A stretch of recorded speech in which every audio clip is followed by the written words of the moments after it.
ма қалай? Мал Жақсы, шүкір. Ауыл аймақ ботата. Айта бер. Шүкір. Құдай жоқ депсің, жайша ма? Жайша? Иә, әрине, жайша. Құдай сенбейсің ба Құдайға? Сенбейміз деді. Не себептен? Сенетін себебі жоқ болған соң сенбейсің де? Сенетін себебі өте көп болсаң, былай дінге қызығушылығың бар қарасаң көп қой. Біреуін айтшы, өте көптің біреуін айтшы. Сен осы туылмай жатып кім едің бая бұрында? Айтшы. Жоқ болатынсың ғой? Жоқ, сен туылмай жатып кім едің? Әкеңнің беліндегі бір тамшы едің ғой, сен әшейін білесің ба? Жоқ, олай деп айта алмайсың. Олай деп айта аламын, сен туылмай... Сонда сен не, әкең өзінен өзі белінде бала жасайтын завод жасап алып па не, анаңның ұрық жасушасынсыз, араның жұмыртқасынсыз сен ешкім емессің ғой, не қуып отырсың? Мен сен осы кім едің деймін да, бұрында әкеңнің беліндегі бір тамшы су едің, ананың әкеңнің белі 50%, сен әкеңнің белі 50%, әкеңнің белі 100 жерден бірдеңе болса да бала жасап шығарамайды ол жалғыз өзі. Сен жұртыңдаса, сен ананың жатыры арқылы шыққан жоқсың ба? Ананың жатыры арқылы ғана емес, сен ананың жатырында жұмыртқа жасушасы керек, ол жерде ұрықтану процесі жүріп, жаңағыдай бала эмбрион пайда болу үшін. Иә, енді сен аспаннан салбырып түстің ба? Құдайға сен... Имамнан басқа, айналайындар, имамдардан басқа да бір адамдар тыңдасаңдаршы, мектепте мұғалімдер бар, биология деген пән бар, сабақ бар, кішкене сабақ оқысаңдаршы, уағыз тыңдай бер. Миларың су болып кеткен ба? Сенбейсің ғой?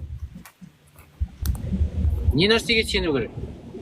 Болды, сенбей қой, саған ешкім мұқтаж емес қой, саған Құдай мұқтаж емес қой, сен... Сенің құдайың именно, сенің құдайың сенің сенуіңе мұқтаж. Сен үшін олар. Мұқтаж болмаса ол жас сені қорқытып, үркітіп, артыңнан қалмай қояды деп ойлайсың ба? Кім қорқытып үркітіп жатыр мен? Құдай, сенің сенетін құдайың сенің артыңнан қалмайды. Саған 120 мың адам жіберіп, ескерткенге 120 мыңмен қосып артынан кітаптар жаудырып, сосын жаңағы тозақпен қорқытып, сені қабір азабымен ертең анау ақиретте тұрғызып қоям, сендерді тыржалаңаш, көпірден құлатам, тозаққа күйдірем, в общем, сондай дүниемен сені қорқытып ұстап отыр да, әйтпесе. Ол егер мұқтаж болмаса, өйтіп заморачивать етпейтін еді ғой. Саған бәрін дайындап қойған.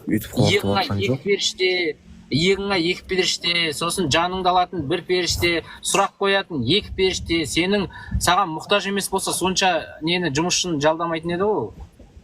Қандай жұмысшын жалдады? Жұмысшын жалдаған жоқ, әркім өз еркімен істеп отыр.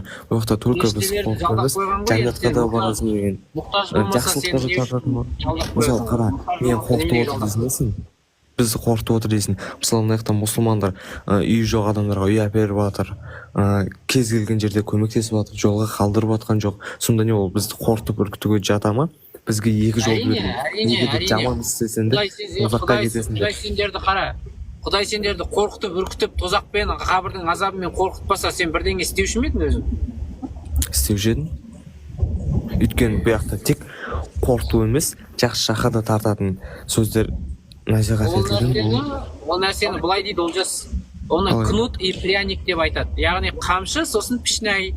Саған либо печенье беріп алдайды сені, либо қамшымен қорқытады. Бұл кәдімгі кішкентай баланың жасайтын манипуляция ғой.